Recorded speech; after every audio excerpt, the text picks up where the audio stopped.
All right, let's dive into a truly remarkable piece of theological work.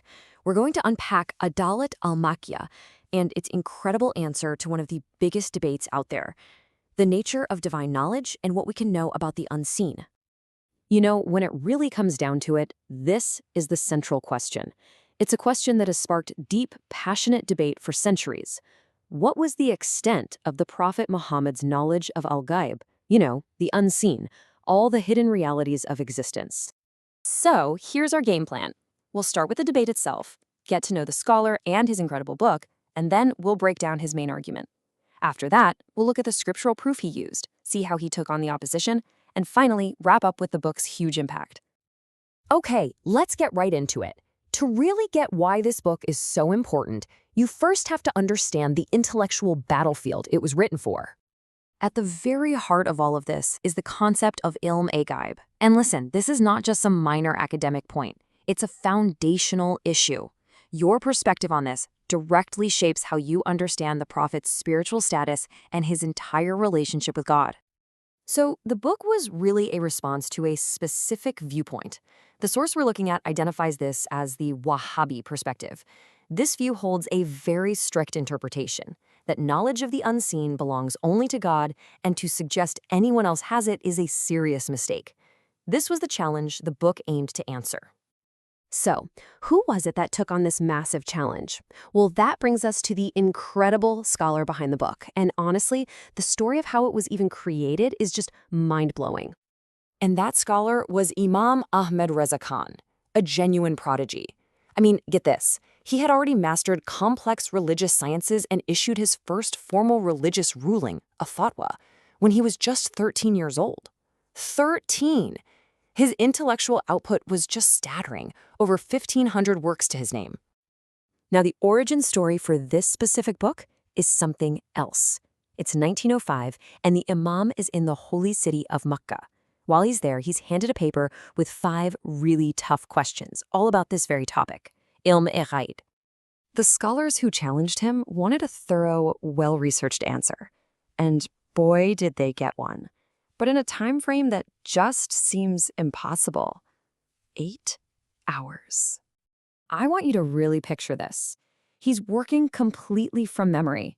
No library, no reference books, nothing.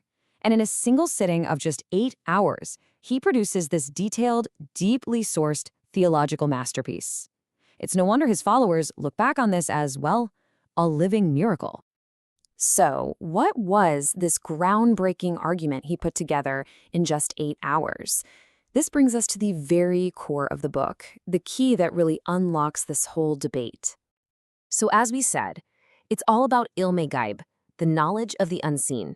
But the Imam's masterstroke was to argue that, hey, wait a minute, not all unseen knowledge is created equal. And this distinction right here is the absolute key. The book splits ilm-e-ghaib into 2 types. First, you have satyagat ilm. This is inherent knowledge. It's absolute, it's self-possessed, and it belongs only to Allah. It can't be shared. But then, there's pradatta ilm, bestowed knowledge. Think of this as a gift from Allah, something He chooses to grant to His chosen messengers. It's not owned, it's received. And right there, that's what solves the puzzle. The book argues that saying anyone besides Allah has inherent knowledge is, of course, heresy. But, and this is the crucial part, to deny that Allah can bestow knowledge upon His prophet is to misunderstand God's infinite power and the prophet's special status. But look, this wasn't just some clever philosophical argument.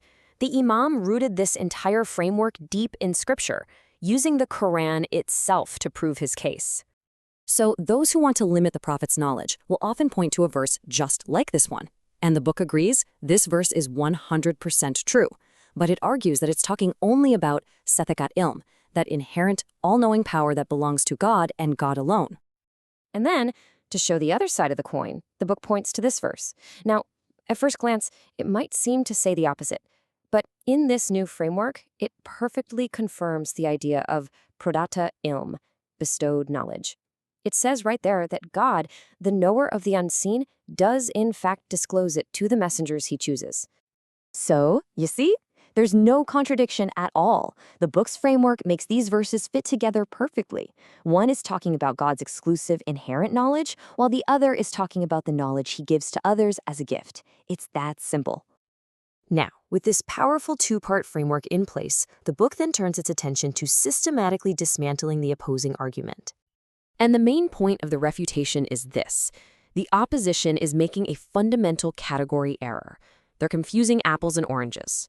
They take the rules that apply to inherent knowledge and wrongly apply them to bestowed knowledge. And by doing that, they end up mistakenly calling the belief in God-given knowledge an act of polytheism or shirk. So the final verdict from the book is crystal clear. Denying the knowledge that God granted to the prophet isn't a defense of monotheism.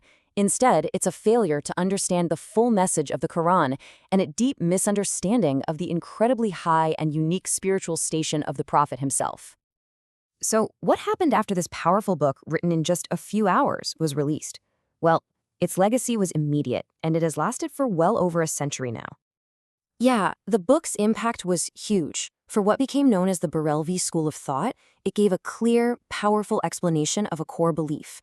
It defended what they saw as the traditional, orthodox view of the prophet's high status, and it gave everyday believers a logical framework to make sense of different scriptural verses.